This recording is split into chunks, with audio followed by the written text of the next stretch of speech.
സ്വകാര്യ നഴ്സിംഗ് കോളേജുകളിലെ management seat പ്രവേശനത്തിൽ ഏകജാലക സംവിധാനം തുടരാനുള്ള തീരുമാനം ഇന്ന് ഉണ്ടായേക്കും. Private nursing college management association of കേരളയുടെ ജനറൽ ബോഡി ഇന്നാണ്. ഇവരും ക്രിസ്ത്യൻ മാനേജ്മെന്റ് അസോസിയേഷനും ഏകജാലകത്തിന് അനുകൂലമാണ്. സംസ്ഥാനത്തെ 119 കോളേജുകളിൽ 82 എണ്ണവും ഈ അസോസിയേഷനുകളിലെ അംഗങ്ങളാണ്.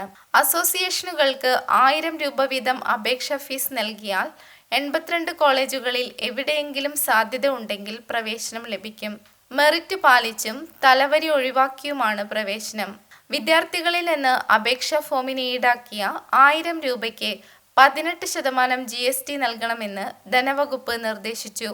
2017 മുതലുള്ള കുടിശ്ശികയും ആവശ്യപ്പെട്ടതോടെ 4 കോടി രൂപയുടെ ബാധ്യത അസോസിയേഷനുകൾക്ക് ഉണ്ടായി.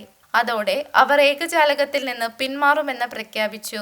വിദ്യാർത്ഥികൾ ഓരോ കോളേജിലും അപേക്ഷ നൽകേണ്ട സ്ഥിതി ഉണ്ടായതോടെ മന്ത്രി വീണ ജോർജിന്റെ സാന്നിധ്യത്തിൽ ചർച്ച നടത്തുകയും GST ബാധ്യത ഒഴിവാക്കാമെന്ന് ഉറപ്പു നൽകുകയും ചെയ്തു. ഇതിന്റെ ഫയൽ മുഖ്യമന്ത്രിയുടെ ഓഫീസിലേക്ക് അയച്ചു. GSTക്കെതിരായി അസോസിയേഷനുകൾ ഹൈക്കോടതിയിൽ നൽകിയ ഹർജിയിൽ അനുകൂലമായ നിലപാട് സ്വീകരിക്കുമെന്നും സർക്കാർ ഉറപ്പു നൽകി. വ്യവസ്ഥകൾക്ക് വിധേയമായി കൗൺസിൽ അഫിലിയേഷൻ നൽകിയിട്ടുണ്ട്. അതിനാൽ പ്രവേശന മേൽനോട്ട സമിതിയിൽ നിന്ന് പ്രോസ്പെക്ടസിന് അംഗീകാരം ലഭിക്കാൻ തടസ്സമില്ല.